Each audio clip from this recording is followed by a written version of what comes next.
Hello everyone, अगर आपको भी चंदन का पौधा लगाना है और चंदन का पौधा जो है वो बीज से उगाना है तो किस तरीके का जो मिट्टी का मिश्रण बनाएं जिससे बीज जो है वो 30 और 35 दिन के अंदर ही जर्मिनेशन हो जाए।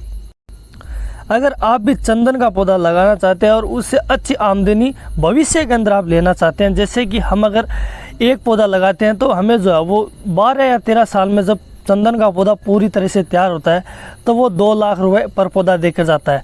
वहीं अगर हमारे कम से कम 2 या 3 एकड़ अगर खेत हो तो उसके अंदर हम अगर चंदन की प्लांटेशन करवा लें और 100 पौधे अगर लगा लें और 100 पौधे हमारे रिकवर हो जाएं और वो 12 साल बाद साथ जो है वो हमें जो है वो एक अच्छी आमदनी, आप सोच सकते हैं एक पौधा जो है वो 2 लाख रुपये दे के जाएगा तो कितनी आमदनी भविष्य के अंदर होने वाली है।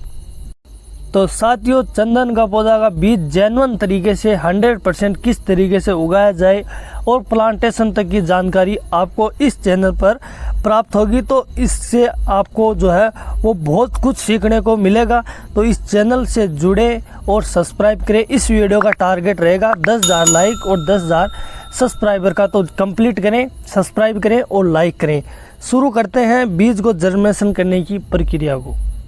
साथियों, चंदन के बीज को उगाने के लिए कोई विशेष प्रक्रिया नहीं है, लेकिन चंदन का पौधे को उगाने के लिए एक समय जो है वो लंबा लगता है, क्योंकि बीज जो है वो चंदन का कठोर बीज होता है और जर्मिनेशन होने में लंबा समय लगता है। तो इसके लिए हम जल्दी से जर्मिनेशन हो उसके लिए हमें जो है वो पौधे के जो बीज हैं चंदन के उनको जो है वो 12 घंटे जो है वो पानी के अंदर भिगो के रख लेना है। पानी के अंदर भिगोएंगे तो बीज जो है वो थोड़ा मुलायम हो जाएगा और उसके पश्चात हम जो है वो सोयल मिक्सचर के अंदर, आप इस तरह की जो है सीडलिंग ट्रे ग्रो आती है तो उसमें भी आप ले सकते हो, या फिर आप सीधी क्यारी बनाकर भी बीजों को जो है वो लगा सकते हो। अब मिट्टी का मिश्रण आप देख लीजिए, मिट्टी का मिश्रण जो है वो देख लीजिए, वही जो है वो आपको बीज को जल्दी है जो है वो जर्मिनेशन कराएगा। तो उसके लिए जो है वो हमें जो है पहला जो है वो मिट्टी के मिश्रण के अंदर जो है वो कोकोपीट ले लेना है और उसके पश्चात जो है कोकोपीट जो है वो आप देख लेना कितनी मात्रा में लेनी है आपके अनुसार कितनी। अगर आप मेरी तरह इस प्रोट्रे के अंदर उगा रहे हो तो आपको जो है वो मैं ले रहा हूँ उतनी मात्रा आप ले सकते हो। दूसरा जो है वो वर्मी कंपोस्ट, जिसको केचुआ खाद बोलते हैं, वो ले लेना है।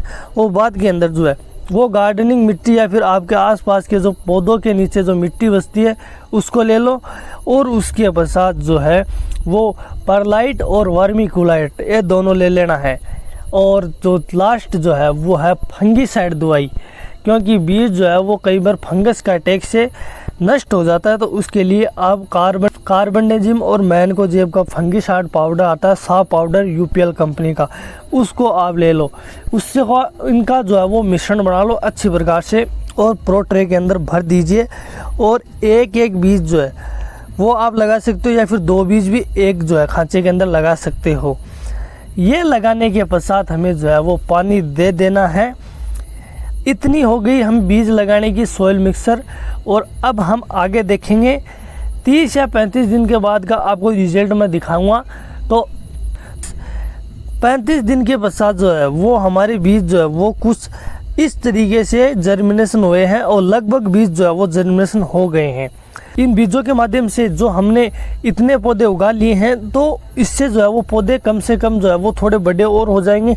तो हमें जो है वो इनको थोड़े बड़ी जो है वो पॉट के अंदर लगा लेना है पर पौधा। और उसके साथ जो है वो आगे मैं आपको बताऊंगा, उसके साथ इसका होस्ट प्लांट लगता है जिससे वह जीवित रहता है, क्योंकि चंदन जो है वो परजीवी पौधा है जो दूसरे के बनाए हुए भोजन पर ही निर्भर रहता है। तो उसके लिए हमें जो है वो एक लाल मेहंदी आती है उसको हमें लगाना होता है। और उसके पश्चात जो है वो पौधा कम से कम जो है वो जब हमारा पौधा 2 फीट का हो जाता है या फिर 2 फीट से छोटा हो तो भी तब हम जो है वो ज़मीन के अंदर इसका जो है वो ट्रांसप्लांट कर सकते हैं। उससे पहले अगर करेंगे तो पौधा जो है वो मरने की चांसेस जो है वो सबसे ज़्यादा होते हैं।